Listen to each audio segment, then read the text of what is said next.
আসসালামু আলাইকুম সুপ্রদর্শক, আপনারা গতকালকে রাত 10টার সময় একটি ডিবেট দেখতে পেয়েছেন, যেখানে উপস্থিত ছিলেন বাংলাদেশ ইসলামী ছাত্র শিবিরের কেন্দ্র সেক্রেটারি জেনারেল জাহিদুল ইসলাম এবং ছাত্র দলের সাধারণ সম্পাদক। এই ছাত্র দলের সাধারণ সম্পাদক তিনি উদ্দেশ্য প্রণোদিতভাবে বাংলাদেশ ইসলামী ছাত্র শিবিরকে জিজ্ঞাসা করেছেন, প্রশ্ন করেছেন, শিবিরে কেন মেয়ে সদস্য নেই, মেয়েরা শিবির কেন করতে পারেন না। এই প্রশ্নটা করেছেন উদ্দেশ্য প্রণোদিতভাবে, ডাইরেক্ট। সুপ্রদর্শক, আপনারা জানেন বাংলাদেশ ইসলামী ছাত্র শিবির একটি ইসলামী সংগঠন। তো নারী পুরুষ একসাথে রাজনীতি করা ইসলামের দৃষ্টিতে হারাম। বাংলাদেশ ইসলামী ছাত্র শিবির তাই নারীদের নিয়ে একসাথে তারা আন্দোলন সংগ্রাম করে না, একসাথে রাজনীতি করে না। ইসলামী ছাত্র শিবির মনে করে নারীদের আলাদা প্ল্যাটফর্ম থাকবে, সেখান থেকে তারা নেতৃত্ব দিবে, তারা কার্যক্রম করবে।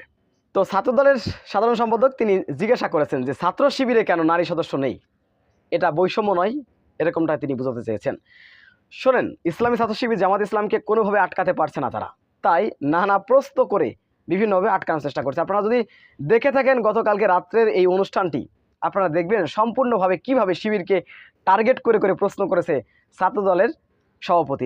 নিজেদের কথা বলতে ভুলে গেছে, শিবিরের বিরুদ্ধে লাগতে গিয়ে যারা পিছনে লাগে না তারা সারা জীবন পিছনেই থাকে। যাই হোক, এবার যদি আমি বলি, ছাত্রদল ছাত্রলীগ তারা বহু বছর ধরে প্রতিষ্ঠিত হয়েছে। ছাত্র দলের বা ছাত্রলীগের সেক্রেটারি বা সভাপতি কবে কোন নারী হয়েছে, কোন শিক্ষার্থী হয়েছে, আমাকে বলতে পারবেন? আমি ছাত্র দলের ছাত্র লীগের তাদেরকে জিজ্ঞাসা করব। ছাত্র দল যেহেতু প্রশ্ন করেছে তাদেরকে আমি জিজ্ঞাসা করব, আপনাদের কেন্দ্র সভাপতি সেক্রেটারি এখনও পর্যন্ত কোনো মেয়েরা কেন হলো না? প্রশ্ন আপনাদের কাছে, আপনারা একটু উত্তর দিয়ে যাবেন। কেন হলো না? জামাত শিবির বৈষম্য করছেন, আপনারা কি করছেন? ইসলামী ছাত্র শিবির বিশ্বাস করে নারীরা আলাদা সেক্টরে তারা কাজ করবে, ইসলামের জন্য, ইসলামের আন্দোলনের জন্য তারা আলাদাভাবে নারীদের নিয়ে কাজ করবে, সেখানে নারী পুরুষ একসাথে মেলামেশা করে আন্দোলন করবে না। আমরা জানি নারী পুরুষ একসাথে আন্দোলন করতে গিয়ে আপনারা কি করেন না করেন।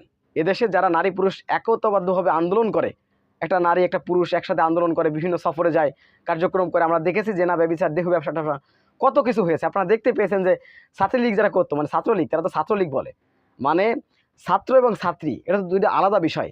ছাত্র কারা? ছেলেরা, ছাত্রী কারা? মেয়েরা, একত্রে বানাইছে ছাত্রলীগ, ছাত্রদল। এটা কি বৈষম্য নয়? তো যাই হোক, এই যে কার্যক্রমগুলো, আপনারা যদি শিবিরকে এভাবে আঘাত করতে চান, আপনারা চূর্ণ বিচূর্ণ হয়ে যাবেন। কারণ শিবির একটি আদর্শ সংগঠন, তাদের সব কিছু আছে। আপনি ভাইবেন না যে প্রশ্ন করলে আপনারা উপরে উঠে যাবেন, মানুষ আপনাদেরকে বাহবা দিবে। তো শিবিরের সেক্রেটারি জেনারেল যেভাবে তিনি ধৈর্য সহকারে গতকালকে প্রশ্নগুলোর উত্তর দিয়েছেন, অবাক হয়ে যেতে হয়। একজন মানুষ কতটা ধৈর্যশীল হলে, মানে পর পর শুধু হামলা করছে, আর উনি প্রতিহত করছেন, পাল্টা কোনো আক্রমণ করেননি।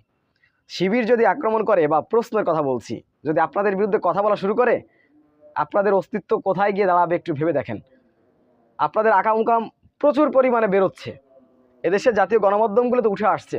ছাত্রদলের একজন থানার দায়িত্বশীল থানা সভাপতি, তার গোডাউনে এখনও তো মানে তারা ক্ষমতা যায়নি, তাই তাদের গোডাউনে 17 লক্ষ টাকার মাল সহ সেগুলো কিন্তু উদ্ধার করেছে। তো এই হলো অবস্থা। সেই চরিত্র নিয়ে, সেই আদর্শ নিয়ে শিবিরের বিরুদ্ধে কথা বলতে আসেন, আমার আসলে আমি লজ্জা করার একটা বিষয়। যাই হোক, শিবিরে যে নারী সদস্য নেই, ইসলামী ছাত্র শিবির ইসলামী একটি সংগঠন, ইসলামী দল, তারা ইসলামকে মেনে চলেন পুরোপুরিভাবে, শুধু মেনে চলেন না, এদেশে ইসলামকে প্রতিষ্ঠা করতে চান।